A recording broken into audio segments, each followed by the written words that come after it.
Hi ladies and gentlemen. Hi teacher.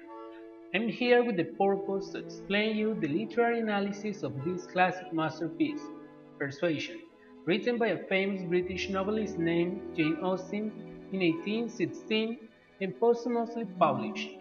Before starting the literary analysis, I want to mention the structure of this assignment that I will follow carefully. First, I'm going to explain the contextual framework, a brief description of her Austen's life, some outstanding facts of her childhood, and her beginning in the literature field. Also, I want to explain a little of what was happening at that time when the novel was written, the movement, school, and genre of this novel, and I will share for what kind of readers this masterpiece was intended. I'm going to talk a little about some social, literary, historical, economical, and cultural aspects at that time.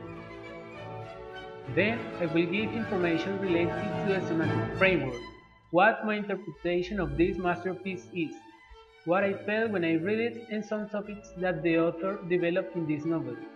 I also want to share with you some comments that another writer who has studied the Jane Austen novel for a long time said about it. I'm going to mention the tone of the plot and some themes developed in this classical novel as well. Finally, the linguistic framework, some figures of speech that I have found in the novel, and some characteristics of her writing style. At the end, I'm going to give a short conclusion of this masterpiece and at the same time some recommendations. So, let's start. Author Jane Austen was born December 16, 1775 in Seventon, Hampshire, England. She was educated at home. Since childhood, she showed special attention to reading and writing. At that time, when she was almost 8 or 10 years old, she began her literary career because Jane and her siblings were encouraged to read from their father's extensive library. Family was close and the children grew up in an environment that stressed learning and creative thinking. Perceiving social observation in subtle, subversive style, Jane Austen drew from ordinary circumstances to produce extraordinary works of English literature. Known by many as a novelist, focuses on marriage plots and happy endings. Austen's work can more deeply be understood to be a study of the complex class and gender relations which underscores early 19th century English middle class society. She belongs to Regency literary movement. Regency novels have the characteristic traits often found in both types include a highly developed sense of social standing on the part of the characters, making an emphasis on the manner and class issues, and the emergence of modern social thought amongst the upper classes of England. Her novels, including Pride and Prejudice and Sense and Sensibility, are considered literary classics, bridging the gap between romance and realism. Jane Austen remains as popular as ever and is revered as much as any literary figure in the history of English language. Austen is considered one of the greatest writers in English history, both by academics and the general public. Persuasion represents the maturity of Austen's work, and more than her other novels, evidences of Austen's comic yet biting satire of the title upper classes. Austen's own social position as the daughter of a parish clergyman placed her firmly in the respected middle class, but as an author, she was free to step outside her field and write about the personal flaws and mistakes of the proud gentry. Such subtle criticism is especially apparent in her descriptions of the ridiculous and vain Sir Walter Elliot, who is forced to leave his family's house because of the lavish and imprudent overspending.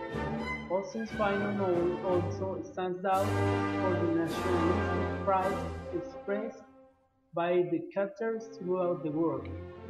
The reverence which Persuasion's female character called for the naval officer reflects the scene in which the navy was held in Austen's day. the height of the British Empire and its war with both France and America, the Navy was in mind as the defender of British interests throughout the world. Such Navy heroes in the novel introduce a new, broader ideal of manliness into Austen's world, for which the feminized Sir Walter serves as the unfortunate poet. As the story unfolds, Annie frees herself from familiar authority through her relationship with other strong women. In Austen's time, there was no real way for young women of the genteel classes to strike out on their own or be independent. Professions, the universities, politics, etc., were not open to women. Therefore, most women couldn't get money except by marrying for it or inheriting it. These conditions have a meaningful impact on Austen's life, and that was what she pretended to tell in some novels or literary works. According to the novelist Margaret Drowell, the beauty of this novel lies on its portrayal of the understated virtues, constancy, integrity, and the balance of qualities that make for a complete character. Thus, Austen creates an emotional fairy tale which keeps you dreaming and makes you believe that the true love never dies. Annie is a mature and independent heroine who frees herself from the authority of her genealogically obsessed father through her bond with other female characters. However, imperfections such as Lady Russell and the remarkable Miss Croft. On the other hand, famous novelist Diane Johnson believes that Jane Austen presents her strongest famous character in this novel.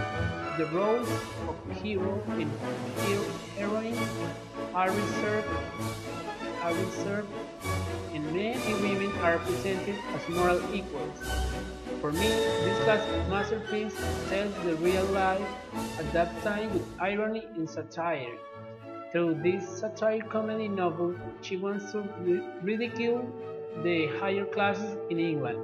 In this masterpiece, I see how the vain and prejudice of an aristocrat family is against of this deep love of a young couple, Annie and Mr. Wentworth, and it also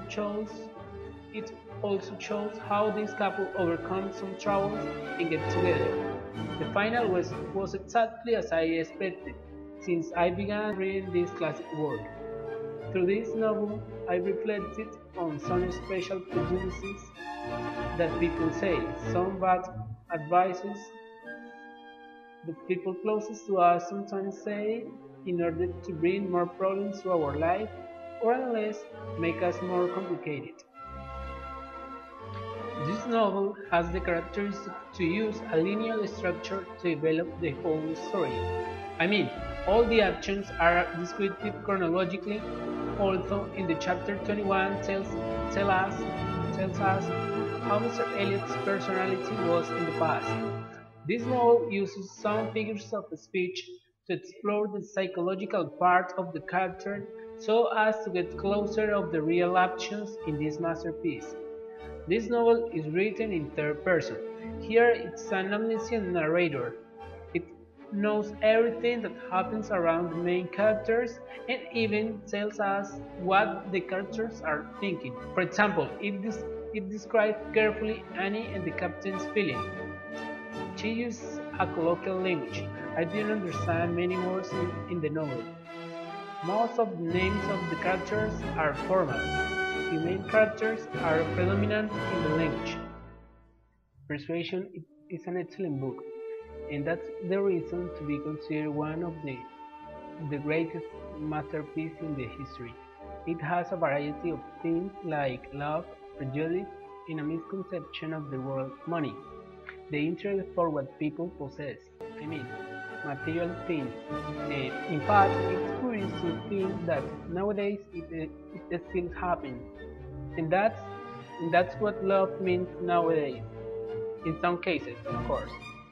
But for far away from that, this masterpiece tries to reivindicate the role of women in our society.